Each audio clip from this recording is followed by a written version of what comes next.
ایک موقع پر مکہ مکرمہ اور مدینہ طیبہ زیارت کے لیے حاضر ہوا۔ مدینہ طیبہ میں حاضر تھا، مسجد نبوی شریف میں حاضری کی سعادت ملی ہوئی تھی۔ نماز عصر پڑھ کر میں اندر جو قدیم مسجد نبوی ہے اسی میں بیٹھا ہوا تھا۔ آنکھ سے ایک نوجوان ہاتھ میں ایک کتاب لیے ہوئے آیا اور ایسے ہی کتاب زمین پر پھینکا اور نماز پڑھنی شروع کر دی۔ میں نے اس سے کہا هل استطيع ان اتكلمك، کیا میں آپ سے کچھ بات کر سکتا ہوں؟ اس نے کہا لا باس بھی، کوئی حرج نہیں، آپ بات کر سکتے ہیں۔ مولانا لوگوں کو آپ لوگ اولڈ مین سمجھتے ہیں، کہتے ہیں یہ تو 1400 سال پرانی ہی بات بتاتے ہیں، دنیا کہاں سے کہاں چلی گئی۔ یہ لوگ یہی کہتے ہیں نماز یوں پڑھو، روزہ یوں رکھو، کرتا یوں پہنو، لباس یوں پہنو، آپ اپنے آپ کو یوں رکھو۔ مانو بتاؤ دنیا کہاں سے کہاں چلی گئی ہے؟ نمرود کہاں چلا گیا؟ فرعون کہاں چلا گیا؟ قارون کہاں چلا گیا؟ شداد کہاں چلا گیا؟ ابو جہل کہاں چلا گیا؟ عتبہ اور شیبہ کہاں چلے گئے؟ بڑے بڑے ادوگپتی کہاں چلے گئے؟ سب کے سب اسی زمین میں دفن ہو گئے۔ ایک موقع پر مکہ مکرمہ اور مدینہ طیبہ زیارت کے لیے حاضر ہوا۔ مدینہ طیبہ میں حاضر تھا، مسجد نبوی شریف میں حاضری کی سعادت ملی ہوئی تھی۔ نماز عصر پڑھ کر میں اندر جو قدیم مسجد نبوی ہے اسی میں بیٹھا ہوا تھا۔ اتفاق سے ایک نوجوان ہاتھ میں ایک کتاب لیے ہوئے آیا اور ایسے ہی کتاب زمین پر پھینکا اور نماز پڑھنی شروع کر دی۔ میں نے اس کتاب کو ہاتھ میں لیا، دیکھا تو اس کتاب کا نام تھا البدایہ والنہایہ۔ آیا اور ایسے ہی کتاب زمین پر پھینکا اور نماز پڑھنی شروع کر دی۔ میں نے اس کتاب کو ہاتھ میں لیا، دیکھا تو اس کتاب کا نام تھا البدایہ والنہایہ۔ آپ حضرت بیٹھیں بس تھوڑی دیر، چونکہ وقت بہت قیمتی ہے۔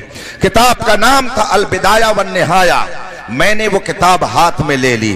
جب وہ نوجوان نماز پڑھ چکا، میں اس سے قریب ہوا، کتاب میرے ہاتھ میں تھی۔ میں نے اس سے کہا هل استطيع ان اتكلمك، کیا میں آپ سے کچھ بات کر سکتا ہوں؟ اس نے کہا لا باس بھی، کوئی حرج نہیں، آپ بات کر سکتے ہیں۔ میں نے اس سے پوچھا ماذا تشتغل، آپ کرتے کیا ہو؟ آپ کا مشغلہ کیا ہے؟ آپ کا ورک کیا ہے؟ آپ کا کام کیا ہے؟ اس نے کہا اتعلم فی الجامعہ الاسلامیہ بالمدینہ المنورہ، میں مدینہ یونیورسٹی کا اسٹوڈنٹ ہوں، وہاں کا طالب علم ہوں۔ میں نے اس سے پوچھا این تسکن، آپ رہنے والے کہاں کے ہو؟ اس نے کہا اسکن من سوڈان، میں سوڈان کا رہنے والا ہوں، میرا تعلق سوڈان سے ہے۔ میں نے اس سے پوچھا فی ای صف تقرا، آپ کس کلاس میں پڑھتے ہو؟ اس نے کہا فی الصف السابع، میں 7ویں کلاس کا طالب علم ہوں۔ میں نے اس سے پوچھا هل قرأت کتابا فی العقیدہ، کیا آپ نے عقیدے کی کوئی کتاب پڑھی ہے؟ اس نے کہا لا، میں نے عقیدے کی کوئی کتاب اب تک نہیں پڑھی ہے۔ میں نے سوچا کہ لاؤ ذرا معلوم کروں یہ ادھر کا ہے یا ادھر کا ہے، یہ سنی صحیح عقیدہ ہے یا کچھ اور ہے۔ سوڈان افریقہ کا ایک ملک ہے، وہاں کا رہنے والا۔ اس سے میں نے پوچھا الناس یذهبون الى روضۃ النبی صلی اللہ علیہ وسلم، رسول پاک کی بارگاہ میں لوگ فوج در فوج پہنچ رہے ہیں، اللہ کے رسول کی بارگاہ میں سلام پیش کر رہے ہیں، کیا رسول پاک اسے سنتے ہیں یا نہیں سنتے ہیں؟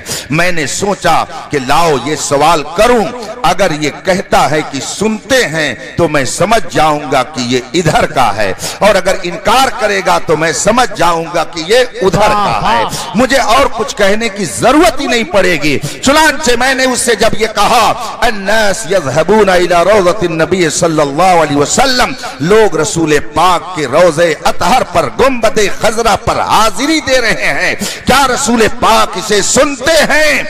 اس نے آؤ دیکھا نہ تاؤ، فوراً کہا قال اللہ تبارک و تعالی فی القرآن الکریم انک میت و انہم میتون۔